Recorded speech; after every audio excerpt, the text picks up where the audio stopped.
After a heated argument, my in-laws decided I no longer existed. No calls, no texts. Even my husband played along when I asked him why. He shrugged. They'll come around. Instead, I booked a one-way flight. When they finally noticed I was gone, it was too late. I gave my in-laws 6 years of my life, 6 years of biting my tongue, playing nice and putting up with their passive-aggressive jabs.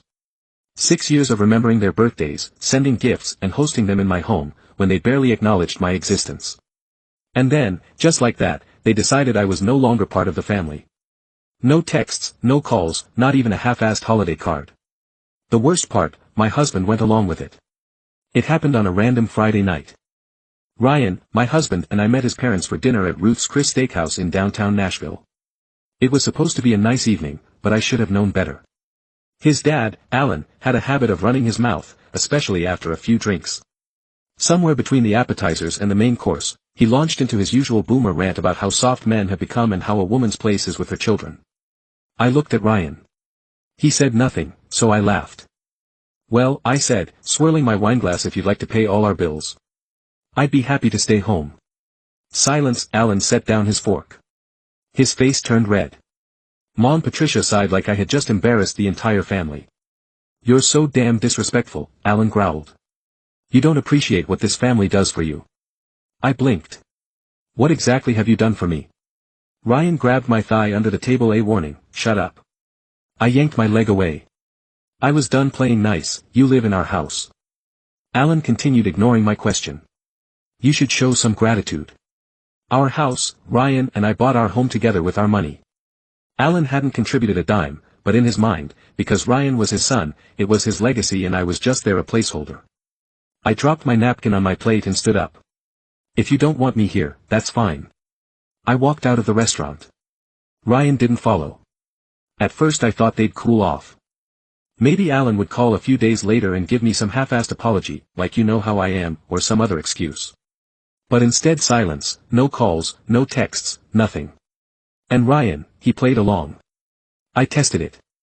I didn't text his sister, Maddie, on her birthday, no response. I didn't send a card when his cousin had a baby. No acknowledgement. I didn't RSVP to his uncle's wedding, nothing. They had officially erased me from the family. After 2 weeks of silence I finally asked Ryan, "Did your parents say anything about me?" He didn't even look up from his phone. No, he shrugged, "They'll come around." That was it. That was his response.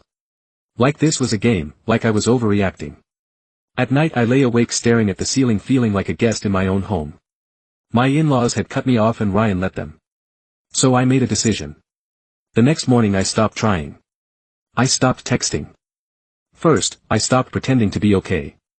I didn't remind Ryan to call his mom on her birthday. I didn't buy Christmas gifts for his family. I didn't ask how Maddie's new job was going. I became as invisible to them as they were to me. Guess what? Ryan didn't notice. It wasn't until one night, when I got home late from work, that he finally said something. He was standing in the kitchen eating a microwave gas station burrito, looking genuinely confused. "Did you forget to cook?" I dropped my bag by the door and stared at him. "No," I said, "I just figured. Since I don't exist, my cooking shouldn't either." He laughed. "You're still mad about my parents?" "Still mad." I didn't even respond. I just walked into our bedroom and locked the door. The next morning I made a few important phone calls. First, a lawyer, not for a divorce, not yet, but just to make sure my finances were in order. Second, a recruiter. I had a remote marketing job, but I started looking for better offers somewhere far from Tennessee. Third, a real estate agent. By the end of the week I had a one-way ticket to Seattle and a lease for a townhouse in Fremont. Ryan didn't notice a thing. 2 weeks later I was packed and ready to go. When Ryan got home that night, I was standing in the kitchen with 3 suitcases and a folder of legal documents. He frowned. "What's all this?" "I'm leaving." His face twisted in confusion. "Leaving for what?" "Seattle." "For how long?" I tilted my head indefinitely. He actually laughed like I was joking. "You're being dramatic." I picked up my suitcase and walked to the door. He didn't follow. It took 2 weeks before Ryan finally called. By then I was sitting in my new townhouse sipping coffee on my balcony watching the rain. His voice was strained. "Are you seriously doing this?" I took a slow sip of my coffee. "I thought you said they'd come around." Silence. I didn't think you'd actually leave. Well, I said, you didn't think about me at all, did you? Another silence. Then just come home. Home. I had no home there, just a house full of people who didn't see me. And just like that my phone started blowing up. First his mom's email, "You're breaking up this family. How could you do this?" To Ryan. Then a text from his dad. "This is childish. Come back and fix this." Oh, now I existed. I sent one reply to his mother. "If you truly cared, you would have reached out before I left." Then I blocked them all. I should have known they wouldn't. Let me go quietly for a moment. I thought I had won, I thought I had escaped, but I underestimated them. It started with the emails, then the phone calls, and then, when I didn't respond, they sent Ryan. It was a Sunday afternoon. I had just finished setting up my new place, a small townhouse in Fremont with a view of the water. My new life felt peaceful, like I could finally breathe. Then someone knocked on my door hard. Not a friendly "Hey, I'm here to visit," kind of knock, more like "Open this damn door or I'll break it down." I looked through the peephole. "Ryan," I sighed and opened the door. "What are you doing here?" His eyes were wild, like he hadn't slept in days. His clothes were wrinkled, his jaw unshaven. He didn't even say hello. "You blocked my number." I crossed my arms. "Yes," he let out a humorless laugh, "and you just moved without telling me." "I did tell you, you just didn't listen." He stepped inside without asking, walked right past me. "You're really doing this," he muttered, looking around, his eyes landed on the boxes I hadn't unpacked yet. "You really think this is your life?" "Now I know it is." He turned to face me, his hands clenched into fists. And that's when I saw it, the anger. Not sadness, not regret, just rage. "You're a selfish bitch. You know that." I felt my stomach drop because Ryan had never spoken to me like that before. And suddenly I realized something. This isn't about love. It never was. This was about control. "You need to come home," he said. I laughed.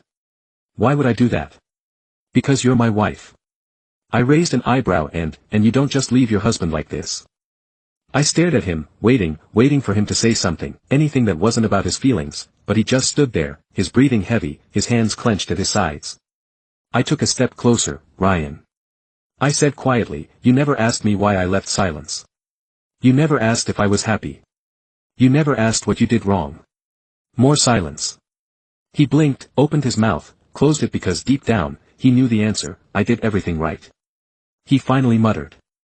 And that's when I saw it, the truth. Ryan thought he was a good husband because he never cheated, because he worked a steady job, because he didn't hit me. But he never chose me. And now he couldn't understand why I didn't want to choose him either. "You know," Ryan said, rubbing his jaw. "My dad said, you'd do this." I froze. What he told me, you'd pull some crazy feminist stunt one day, that you'd leave. I felt cold all over. "Oh, and get this." Ryan continued smirking. "Now he told me not to worry, that you'd come crawling back. Once you realized you couldn't handle the real world alone." I sucked in a slow breath. There it was, the real reason. He came, not for me, not for our marriage, for his ego, for his father's approval. Alan had told him to wait it out, that I'd fail, that I'd come crawling back humiliated. And Ryan, he wanted to watch it happen. I clenched my jaw. "You need to leave." He shook his head. "You're making a mistake." "No, Ryan," I stepped forward, looking him dead in the eye. "The mistake was ever believing you gave a damn about me." He stared at me for a long moment. Then he did the one thing I wasn't expecting. He smirked, and then he said, "You should check your bank account." After Ryan left, I grabbed my laptop and logged into my bank. And that's when I saw it. Every shared account was empty, the savings, even the joint checking. He had drained everything. All that was left was the money in my personal account, which, thankfully, I had moved weeks ago. But that wasn't the worst part. The worst part was the pending transaction, a wire transfer to Alan's account for almost $40,000. My money gone. I sat there staring at the screen, my heart pounding. I could feel the rage building inside me. He thought he could ruin me. He thought I would come crawling back. He thought I needed him. He was so sure I would fail. But Ryan forgot one thing: I was invisible to him for years, and now that meant he had no idea what I was truly capable of. Ryan thought he won. I stared at the nearly empty bank account on my screen, my pulse pounding in my ears. $40,000. Gone, transferred straight into Alan's account. He actually did it. He actually thought he could drain me dry and walk away, and for a second I almost let the panic take over. But then I realized something: Ryan didn't know everything and that was his mistake. I grabbed my phone and dialed the number. I never thought I'd use my lawyer. "Hey, it's me," I said. "We have a problem." And just like that the real fight began. Here's what Ryan didn't know: when I left, I had already moved my half of the money into my personal account. That $40,000. It was all his savings, his emergency fund, his rent money. He stole from himself. I sat back watching my lawyer's email go out to Ryan and Alan in real time. Subject line: immediate legal action, unauthorized transaction. The body of the email was cold and professional. Ryan had fraudulently transferred funds without my consent, how I had already spoken to the bank, and how, if the money wasn't returned within 24 hours, we'd escalate to legal action. And the best part, Ryan was about to learn the hard way that Alan wasn't as loyal as he thought. Less than an hour later, my lawyer forwarded me a response. It wasn't from Ryan, it was from Alan. That money was given to me as a gift. If Ryan made a mistake, that's on him. I won't be returning a cent. I laughed out loud. Ryan was screwed. Alan took every penny and threw his own son under the bus. I texted Ryan, "Meet your dad, just stole from you. Hope it was worth it." No response, not for 2 days. Then he showed up again. It was raining hard that night. I was asleep when I heard it: bang bang bang. I sat up, heart pounding. Bang bang bang. I grabbed my phone, checked my doorbell camera: Ryan soaking wet. I almost ignored him, but then I saw his face and I knew he had nothing left. I opened the door just enough to look at him. He looked wild, like he hadn't slept or eaten in days. "You need to go." I said. "I don't have anywhere to go." He muttered. I leaned against the door frame. "Not my problem." His hands shook, his jaw tensed. "My dad won't answer my calls," he admitted. "The bank said I can't dispute the transfer because I sent it willingly. And now my landlord is threatening to evict me." I crossed my arms. "And what do you want me to do about it?" His eyes snapped to mine. "You could fix this," he said. I laughed. "Fix this?" I repeated. "You tried to steal from me, Ryan. Why the hell would I help you?" His face twisted. "You're my wife." I let out a slow breath, not for long, and then just to twist the knife. I said, "Oh, by the way, tell your dad, I'll see him in court." Because what Ryan didn't know was that I had one last card to play before I left Tennessee. I did something Ryan never noticed. I had recorded every conversation with Alan where he called me a liability, a mistake, not really part of the family. I had emails from Patricia saying women shouldn't have separate bank accounts. I had texts from Maddie calling me crazy and a gold digger, even though I had paid for half of everything in my marriage. And I had one big piece of evidence, a voicemail from Alan saying, "Don't worry about the money, son. If she fights back, we'll make sure she walks away with nothing."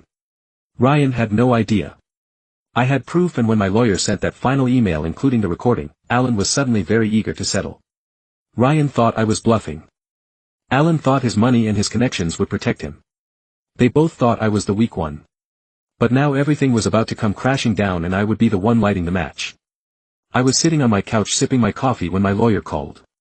"We have a settlement meeting," he said. I leaned forward. "With who?" "Ryan, Alan, their attorney. They're offering a deal." I smiled because I knew exactly what that meant. Alan was panicking. He must have realized that the voicemail, his own words, was enough to burn him in court. Maybe his business partners found out, maybe Ryan had finally figured out he'd been played. Didn't matter, they wanted a way out, so I gave them one. I agreed to meet, but on my terms. We met at a law firm downtown in a conference room with floor-to-ceiling windows overlooking the city. Alan sat at the head of the table, arms crossed, looking like he had just swallowed a lemon. Ryan sat beside him, looking hollow, like he wasn't sure if he should be angry, embarrassed or terrified. I took my seat across from them. My lawyer, beside me, Alan's lawyer, a slick-looking man in a navy suit, cleared his throat. "My clients," he began, "are prepared to offer a financial settlement in exchange for a non-disclosure agreement. They acknowledge the previous transfer of funds was perhaps handled poorly and they are willing to return a portion of the amount." I raised a hand. "A portion," I repeated. Alan spoke for the first time. His voice was tight, with barely controlled rage.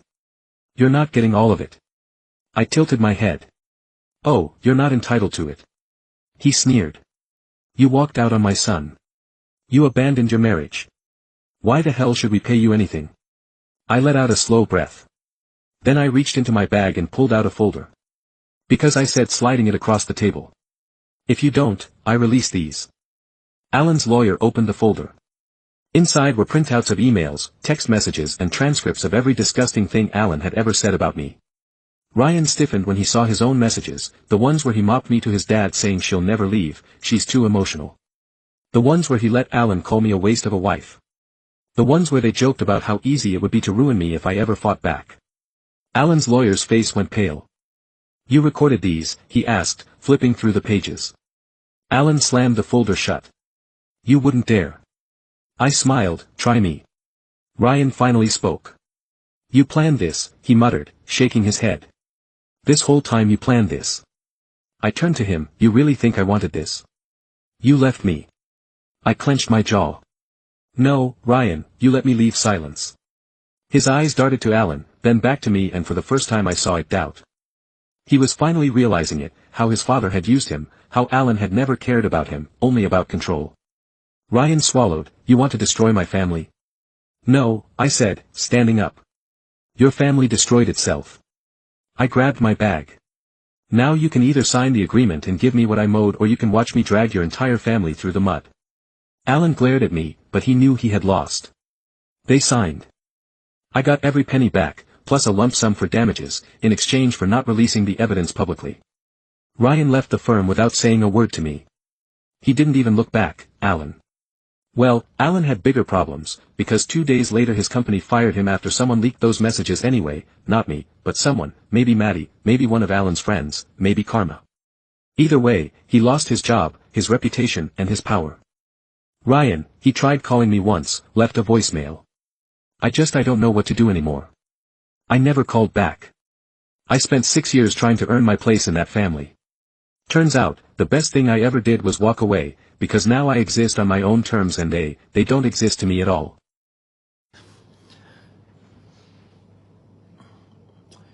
Good morning， 早安，妈妈们。借我你那个麦试一下。你们收到了这个 Oxford Dictionary Pen 没有啊 ？e-commerce 就是上次 Kobe Daddy 跟这个 e-commerce 配合，然后开卖的这个 e-commerce。就是 e-commerce 我自己呢也有买一套给我的孩子，然后呢我也买一套送给